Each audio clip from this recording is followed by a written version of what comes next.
ठाकरे की शिंदे, धनुष्यबाण हे चिन्ह नेमकं कोणाचं? सर्वोच्च न्यायालयातून एक अशी बातमी समोर आली आहे ज्याने महाराष्ट्राच्या राजकारणात आणि सत्ताधारी वर्तुळात एकच खळबळ उडवून दिली आहे. शिवसेना पक्ष आणि त्यांचं धनुष्यबाण हे चिन्ह नेमकं कोणाचं, यावरून दिल्लीत सुरू असलेल्या कायदेशीर महालढाईत असा एक धक्कादायक ट्विस्ट आलाय ज्याची कोणी कल्पनाही केली नव्हती. निवडणूक आयोगाने ज्या आधारावर धनुष्यबाण चिन्ह आणि नाव शिंदे गटाला दिलं होतं तोच आधार आता सर्वोच्च न्यायालयात पुरता उघडा पडताना दिसतोय. कोर्टात ठाकरे गटाच्या वकिलांनी थेट निवडणूक आयोगाचाच एक असा गेम उघड केलाय ज्यामुळे खुद्द सर्वोच्च न्यायालयाच्या न्यायाधीशांनी तुम्ही मांडलेले मुद्दे आम्हाला अगदी बरोबर वाटतात अशा शब्दात मोठं निरीक्षण नोंदवलंय. आणि मंडळी, या एकाच विधानाने शिंदे गटाची धाकधूक भलतीच वाढवलीय.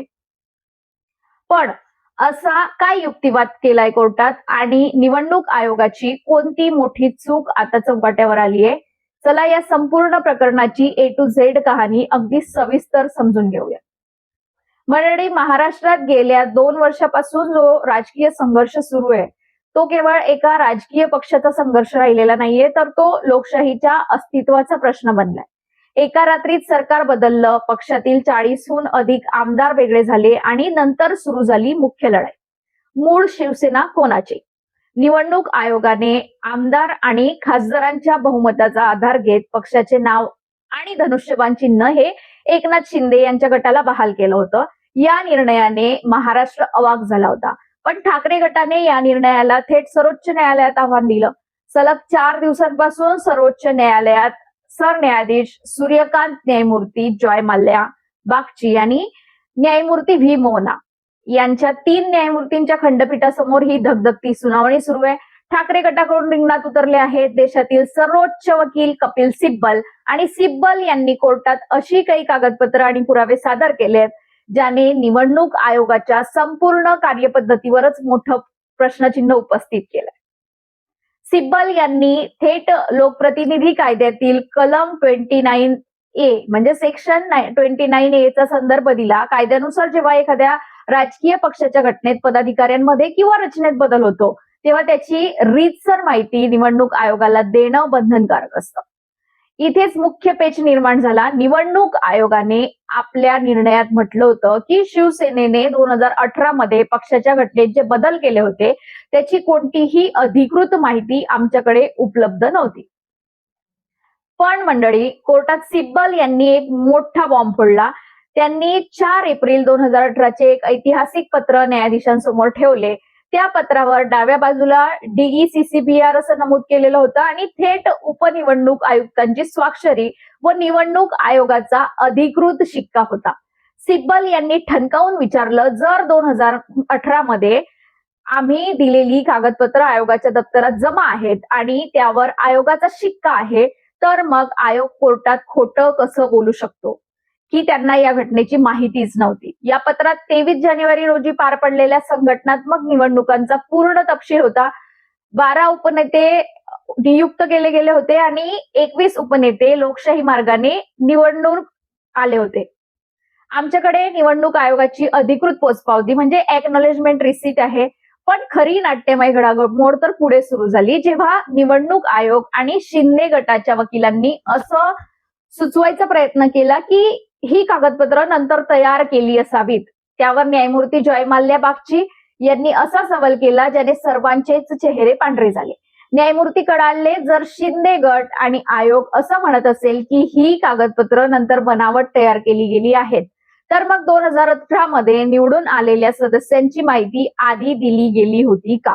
जर कागदपत्रांमध्ये फेरफार किंवा बनावटगिरी झाली असेल तर जबाबदार व्यक्तींवर थेट गुन्हेगारी कारवाई करा.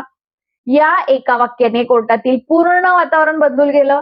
कारण जर कागदपत्र खरी असतील तर आयोगाचा निर्णय बेकायदेशीर ठरतो आणि जर बनावट ठरवायची असतील तर आयोगाला ते सिद्ध करावं लागेल. मंडळी, युक्तिवाद पुढे सरकत गेला तसा कपिल सिब्बल यांनी निवडणूक आयोगाच्या नियतीवरच थेट बोट ठेवलं. ते म्हणाले, आयोगाने निष्पक्ष काम केलंच नाही. आयोगाने आधीच ठरवून टाकलं होतं की कोणाला पक्ष द्यायचा आहे आणि मग त्या ठरवलेल्या निष्कर्षाला योग्य ठरवण्यासाठी नंतर नको ते तर्क मांडले गेले. सिब्बल यांनी एक अतिशय तार्किक प्रश्न विचारला, आयोगाने आपल्या निर्णयात म्हटलं की शिवसेनेच्या 1999च्या घटनेत पक्षप्रमुख हे पदच नव्हतं.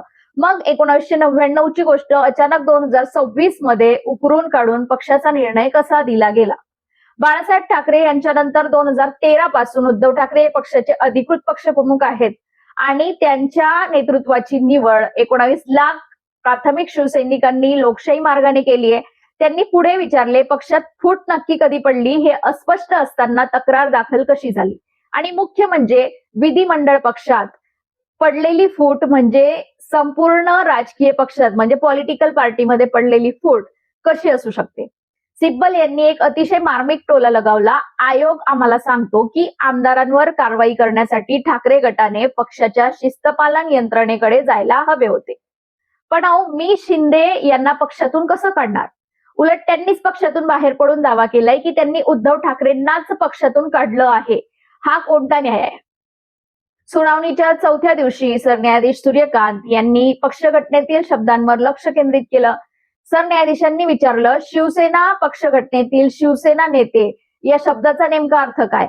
हा शब्द विधिमंडळ पक्षाच्या नेत्यासाठी म्हणजे MLS साठी वापरला आहे की संघटनेतील नेत्यांसाठी? सिब्बल यांनी तत्काळ उत्तर दिलं, शिवसेना नेते म्हणजे मूळ संघटनेतील नेते. आमदार किंवा खासदार बदलू शकतात, पण पक्षाची संघटना, पदाधिकारी, कार्यकारिणी आणि 19 लाख कार्यकर्त्यांचे जाळे हाच पक्षाचा मूळ कणा असतो.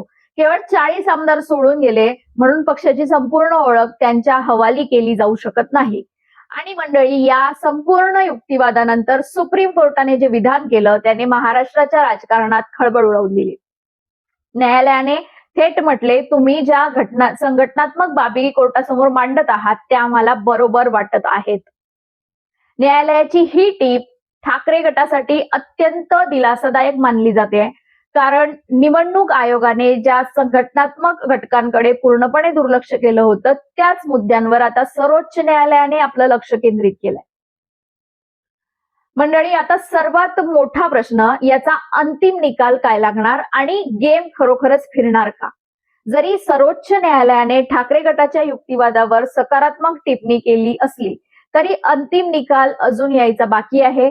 येत्या काळात शिंदे गट आणि निवडणूक आयोगाचे वकीलही आपला बचाव मांडतील. पण आजच्या सुनावणीमुळे ठाकरे गटाचे पारडे निश्चितच जड झाले. जर सर्वोच्च न्यायालयाने निवडणूक आयोगाचा तो निर्णय रद्द ठरवला किंवा पक्षाचे चिन्ह गोठवून नव्याने सुनावणी घेण्याचे आदेश दिले तर महाराष्ट्राच्या राजकारणात एक अभूतपूर्व राजकीय भूकंप होईल. हा निकाल केवळ एका पक्षापुरता मर्यादित नसून भविष्यात भारतातील कोणत्याही राजकीय पक्षात अशी बंडखोरी झाली तर मूळ पक्ष कोणाचा मानला जावा याचा पाया रचणारा ठरणार आहे. संविधान, कायदा आणि लोकशाहीची मूल्ये यावर आधारित ही लढाई आता निर्णायक टप्प्यावर पोहोचली आहे. 2018 ची कागदपत्र, निवडणूक आयोगाच्या शिक्क्याचे पुरावे आणि सुप्रीम कोर्टाचे कठोर सवाल या सर्व घडामोडींना या प्रकरणाला अत्यंत रोमांचक वळणावर आणून ठेवलंय. मित्रांनो, तुम्हाला काय वाटतं? केवळ आमदारांच्या संख्येवर पक्ष ठरवला पाहिजे की पक्षाच्या मूळ घटनेवर आणि कार्यकर्त्यांवर? धनुष्यबाण चिन्ह आणि पक्षाचं नाव सर्वोच्च न्यायालय शेवटी कोणाला देईल? तुमचं प्रामाणिक मत खाली कमेंट बॉक्समध्ये नक्की कळवा. मला तुमच्या कमेंट्स वाचायला नक्की आवडेल. तुमचं मत जाणून घ्यायला नक्की आवडेल. हा व्हिडिओ आवडला असेल आणि राजकीय घडामोडींमागील हे सखोल विश्लेषण पटलं असेल तर व्हिडिओला लाईक नक्की करा आणि शेअर करा. आणि चॅनलला सबस्क्राईब करायला अजिबात विसरू नका. पुन्हा भेटूया अशाच एका महत्त्वाच्या विश्लेषणासह. तोपर्यंत धन्यवाद.